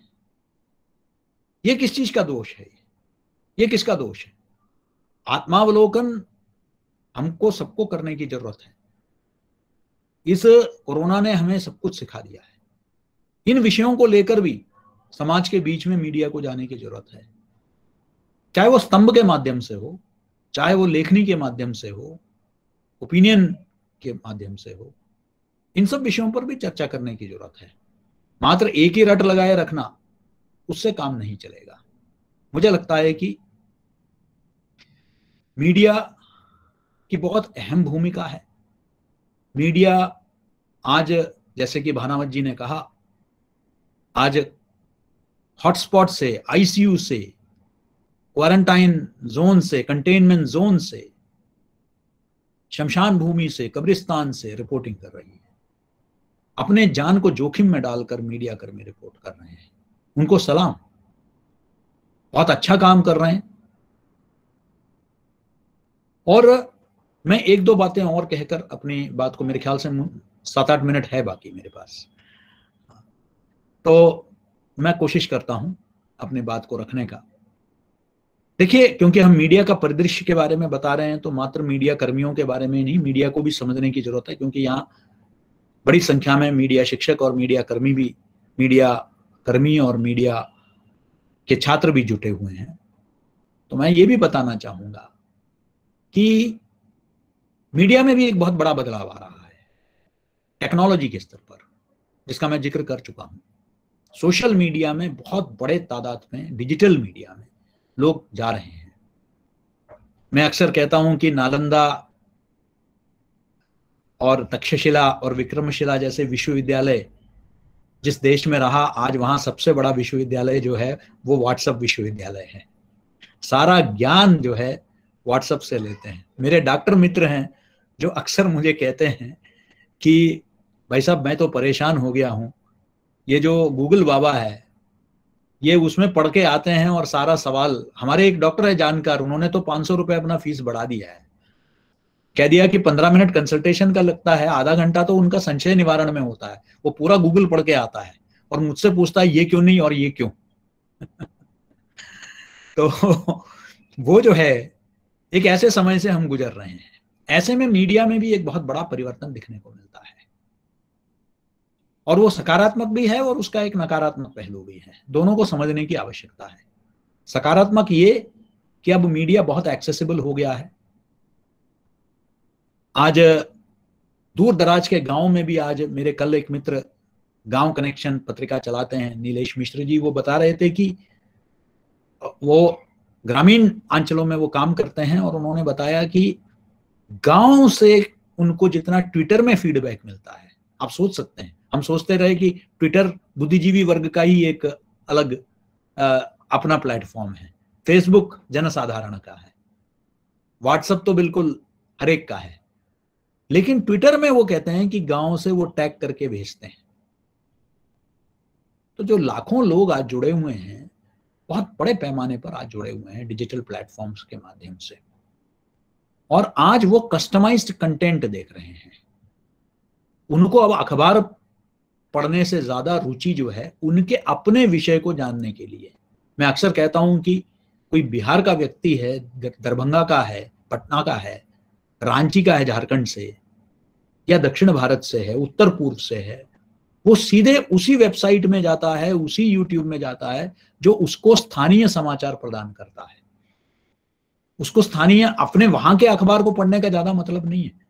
वो जानना चाहता है कि उसके गांव में क्या हो रहा है, उसके शहर में क्या हो रहा है, उसके प्रदेश में क्या हो रहा है, और वैश्विक स्तर पर जानना चाहता है। बोस्टन में भी जो बैठा हुआ व्यक्ति है वो जानना चाहता है कि बनारस में क्या हो रहा है।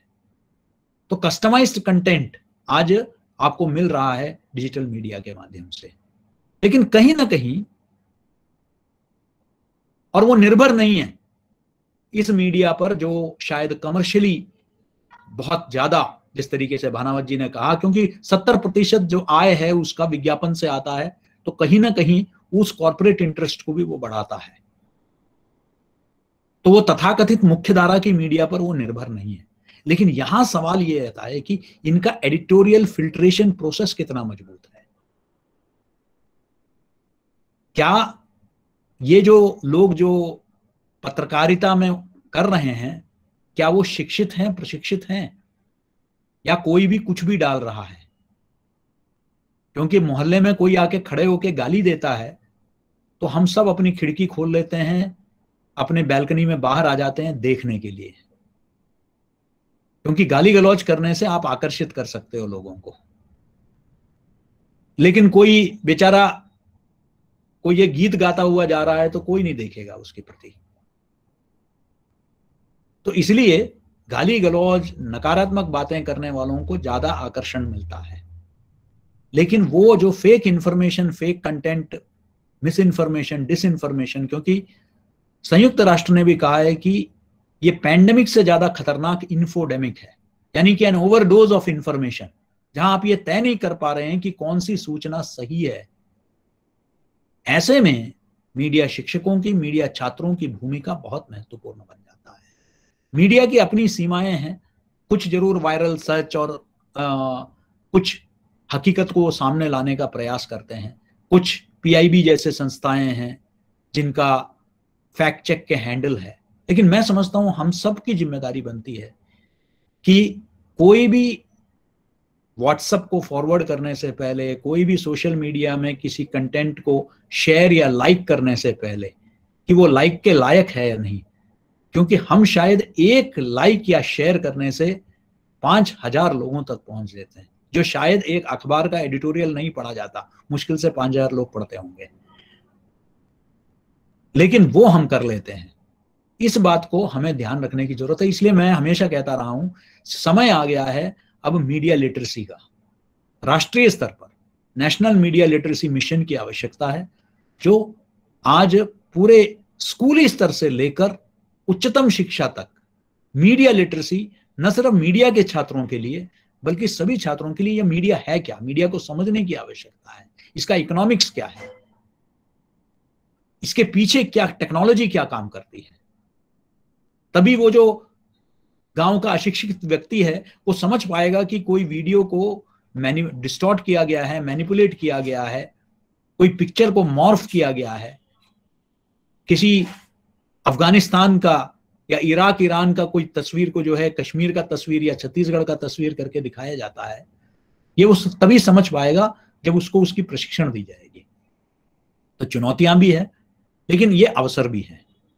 आज जैसे मैंने कहा कि इन्वेस्टिगेटिव रिपोर्टिंग, फील्ड रिपोर्टिंग, मैं उम्मीद करता हूं कि ये एक अस्थाई एक फेज नहीं होगा। ये जो वापस लौट के आया है, ये आगे भी इस कोरोना के इस महामारी के जाने के बाद भी हम जो है वो जो ग्राउंड रिपोर्टिंग जिसको हम खो चुके थे, जो ग्रामीण स्तर पर जो दबे कुचले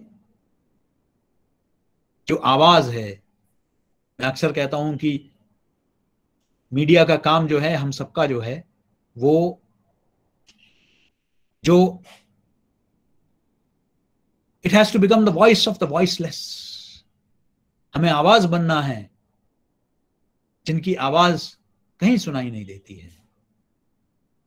मुझे लगता है कि ये इसके सकारात्मक पहलू है, क्योंकि हमको हमेशा काले बादलों के बीच में कहीं ना कहीं एक उम्मीद के किरण को देखने की आवश्यकता है और वही हमको जिंदा रखेगी।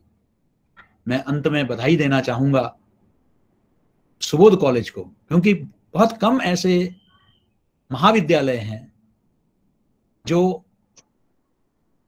कभी कभी विश्वविद्यालयों से ज्यादा बेहतर काम कर लेती हैं, जो अपना एक पहचान बना लेती हैं।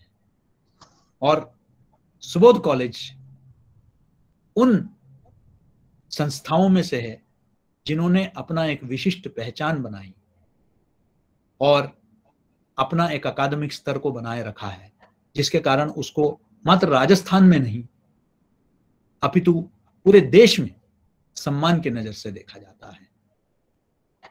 वाकई मेरे लिए ये सौभाग्य होगा कि कभी आगे चलकर जयपुर में इतने मित्र हैं उनसे भी मिलूं और सुबोध कॉलेज में भी आऊं।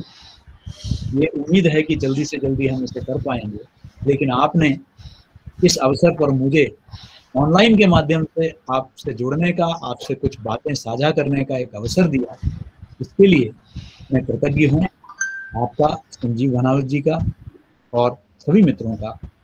आप सबको बहुत बहुत धन्यवाद। Thank you, sir. Thank you very much, sir. Yes. Thanks a lot. And for your appreciation also, sir. And we are very grateful to listen you, sir. धन्यवाद सर, आपके सरल सहज व्यक्तित्व के आगे हम नतमस्तक हैं। आपने निश्चित रूप से आज के सत्र के विषय को बहुत स्पष्ट कर दिया और आपके ही शब्दों में कहना चाह रही हूँ कि कंटेंट इज किंग।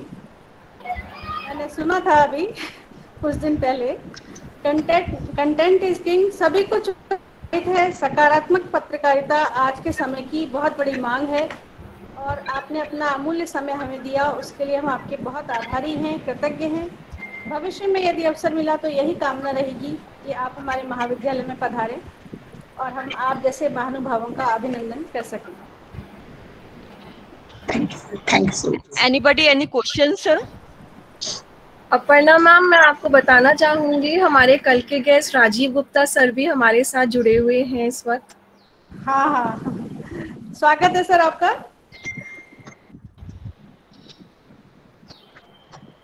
स्वागत है सर। हेलो सर, आपका माइक ऑफ है। मैं माफी चाहूंगा, मेरी एथिक्स कमेटी की जो मीटिंग थी वो थोड़ी लेट खत्म हुई, इसलिए मैं संजीव भाई को नहीं सुन सका और वो एक बहुत बड़ा मिसिंग पार्ट है। सर, रिकॉर्डिंग है हमारे पास। अगर वो मैं सुन लेता तो मैं शायद संजीव भाई से भी सवाल उठाता। कुलपति जी को मैंने सुना और पूरा सुना है। मैं कभी फेस टू फेस कुलपति जी से मुखातिब नहीं हुआ, लेकिन कुछ सवाल सर आपके वक्तव्य से जरूर उभरते हैं और वो सवाल आप ये मत लीजिएगा, आपने खुद ही कहा है कि वो नकारात्मकता वाले सवाल नहीं है, लेकिन आलोचनात्मकता वाले सवाल जरूर हैं। आपका जो पूरा का पूरा नैरेटिव है मेरे सामने, मुझे समाजशास्त्र का मैं विद्यार्थी हूँ और संजीव भाई की बदौलत में मीडिया के संस्थानों से भी जुड़ा और हरदेव जोशी पत्रकारिता विश्वविद्यालय से और संजीव भाई से बड़ा लंबा मेरा जुड़ाव रहा।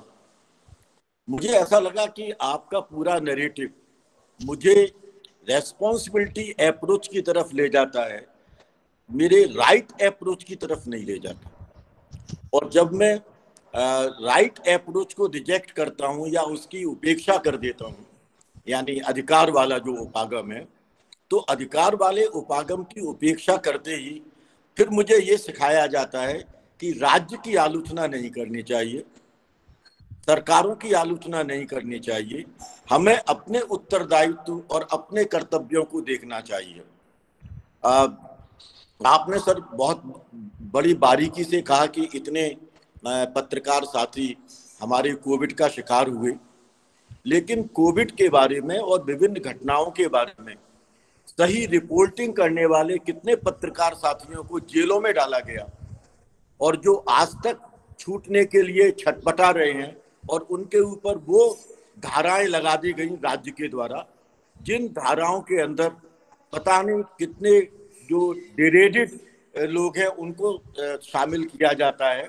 पत्रकारों के ऊपर होने वाला ये जो प्रहार है, हमने उस प्रहार को नहीं लिया और इसलिए मैंने कल बात कही थी कि जो फ्रीडम वाला इंडेक्स है, उस फ्रीडम वाले इंडेक्स में भारत बड़ी तेजी से नीचे आता चला जा रहा है। एक पार्ट तो मेरा ये है कि हम राइट अप्रोच की उपेक्षा क्यों कर देते हैं, जो कि होना चाहिए। दूसरा सर, आपने बहुत सही कहा कि जो फॉल्स फैक्ट्स हैं, वो फॉल्स फैक्ट्स हमारे सामने प्रस्तुत किए जा रहे हैं, जो जिसको आप पोस्ट ट्रुथ रियलिटीज बोलते हैं, पोस्ट ट्रुथ सोसाइटी बोलते हैं, फैक्टॉइड बोलते हैं।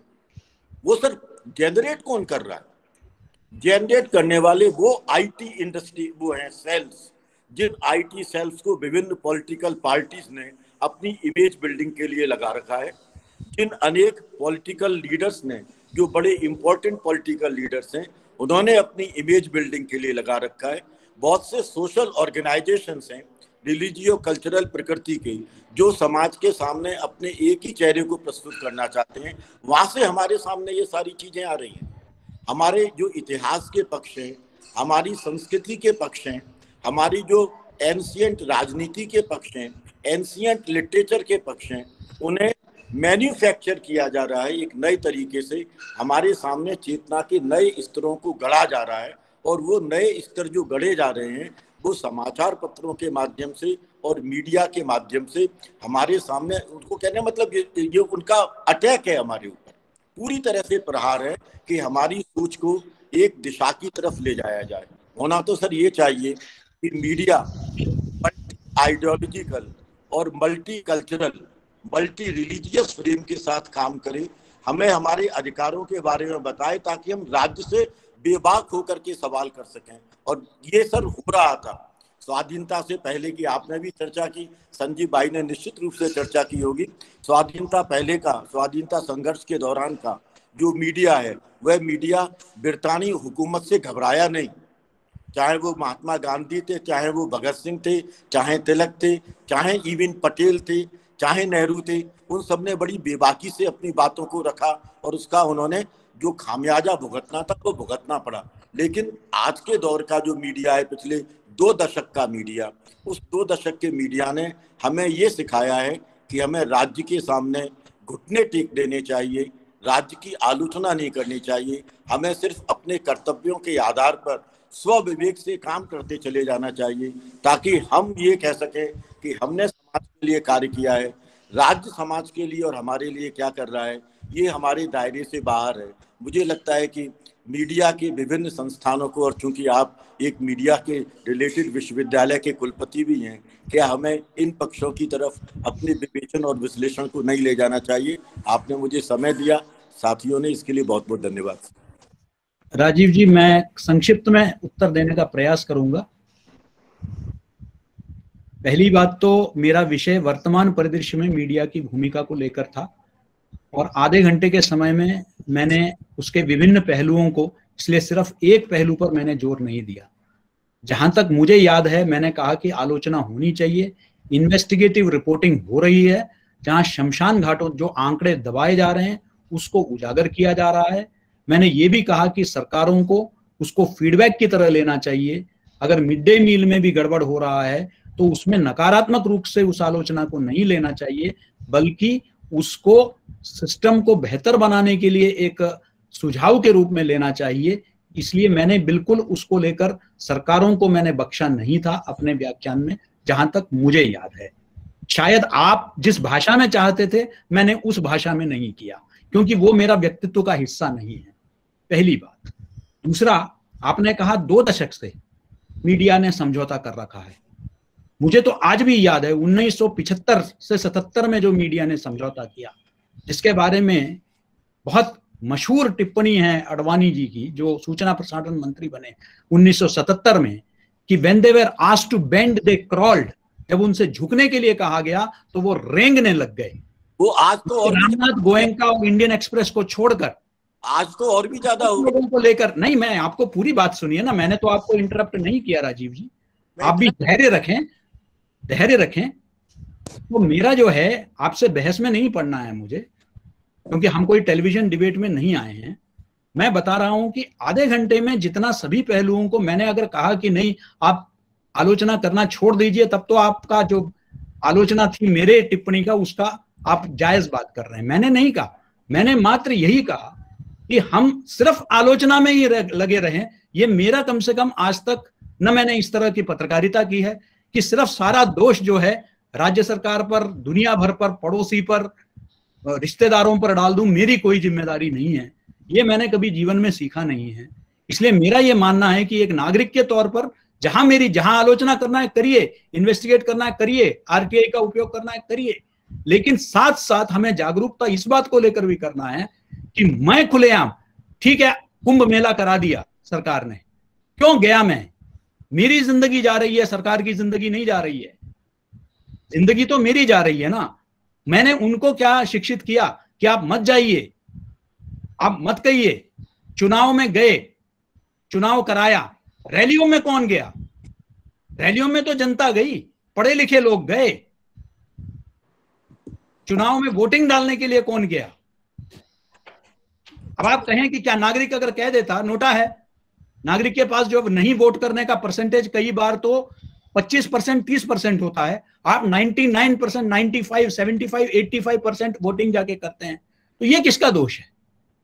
अब आप ये कहें कि हमारी कोई जिम्मेदारी नहीं है क्योंकि इलेक्शन हो रहा है, तो इसलिए क्योंकि पुल बना दिया तो मुझे कूदना है उसमें से, ये लॉजिक मुझे कम से कम समझ में नहीं आता है राजीव जी।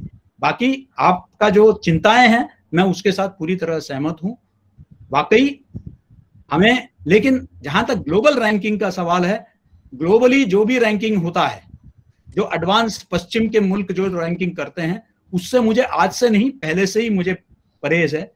उनको हर विषय के बारे में वो वुहान से निकले वायरस को चाइना वायरस नहीं करेंगे, लेकिन B1 जो अभी निकला है उसको इंडियन वायरस जरूर कहेंगे।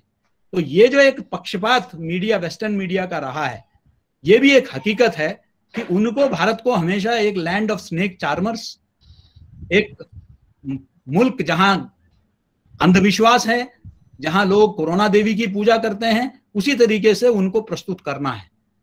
वो ये भी एक हकीकत है, इसको भी समझने की जरूरत है। जहां तक सोशल मीडिया का है, अंत में मैं इतना कहूंगा, ये भी एक हकीकत है कि इसमें कोई दो राय नहीं, आप जो कह रहे हैं कि कई पार्टियों के, राजनीतिक दलों के IT सेल और बाकी सब काम करते हैं, लेकिन आप चाहे किसान आंदोलन ले लीजिए या कोई और मुद्दा ले लीजिए, ये तो ऑफिशियली हर जगह से ये साबित हो चुका है कि विदेशी मुल्कों के जो हैंडल्स हैं वो भी इस दिशा में काम कर रहे थे। क्या आप इसको नकार सकते हैं क्या? ये भी एक हकीकत है। मैं 2-3 मिनट चाहूंगा आपसे, सिर्फ ऑर्गेनाइजर से।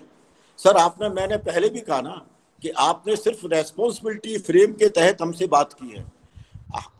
चुनाव हुए सर, की बात भी सर, चुनाव हुए, किसने डिक्लेयर किए, कौन से मंत्री गए वहां पर, कौन से राजनेता गए, उनकी क्या आलोचना की हमने?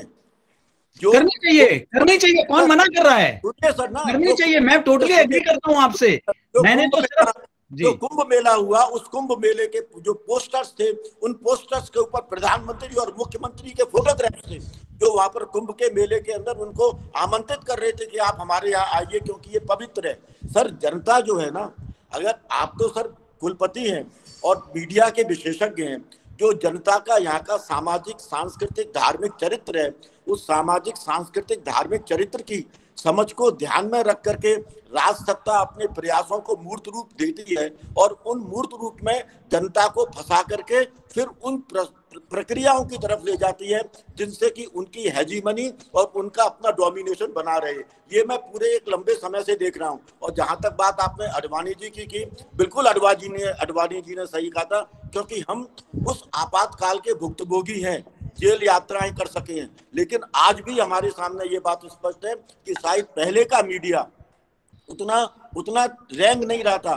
पहले का मीडिया लिख रहा था, सूना अब मैला आंचल हो गया फिर कमली का यार, रेणु जी हमने पढ़ा आज सुबह अखबार।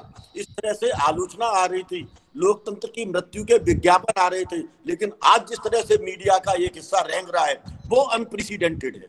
वो बिल्कुल कॉर्पोरेटाइज हो गया है, मीडिया पूरी तरह कॉर्पोरेटाइज हो गया है। उद्योग घराने चला रहे हैं। उस वक्त तक तब कम से कम कुछ उम्मीद थी। अब तो पिछले इतने वर्षों में सारा सब कुछ कॉर्पोरेट हो गया है। और उस कॉर्पोरेट वर्ल्ड का पॉलिटिशियंस के और ब्यूरोक्रेट्स के साथ में एक नेक्सस आ गया है जो उस पूरे मीडिया को गवर्न कर रहा है। आज के मीडिया जो सर पीपल्स मीडिया है, उसे उसके खिलाफ तो उठना ही पड़ेगा और उसके लिए हमें किसी जन आंदोलन की आवश्यकता है। धन्यवाद सर। मैं चाहूंगी कि और भी हमारे कोई श्रोतागण जो कोई प्रश्न पूछना चाहें तो पूछ सकते हैं। Archana Bharti ji. Hello, any question?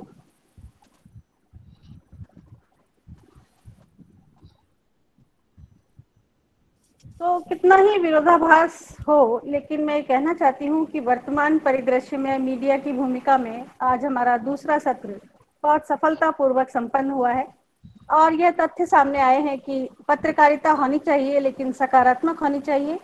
देश के विकास और उन्नति में निश्चित रूप से पत्रकारिता लोकतंत्र का चौथा स्तंभ है और यह बात अक्षरतः सत्य है। धन्यवाद सर। मैं पुनः सुबोध महिला महाविद्यालय के संयोजक श्री आर.सी. जैन साहब, महाविद्यालय की प्राचार्य डॉक्टर रेणु जोशी मैम, हमारे मुख्य विशिष्ट अतिथि महाविद्यालय की कंप्यूटर विभाग की सभी व्याख्याताएं एवं प्रत्यक्ष और अप्रत्यक्ष रूप से जिन्होंने कार्यक्रम को सफल बनाया, उन श्रोताओं को बहुत बहुत हृदय से आभार व्यक्त करती हूँ, धन्यवाद देती हूँ। जय हिंद, जय भारत। Thank you.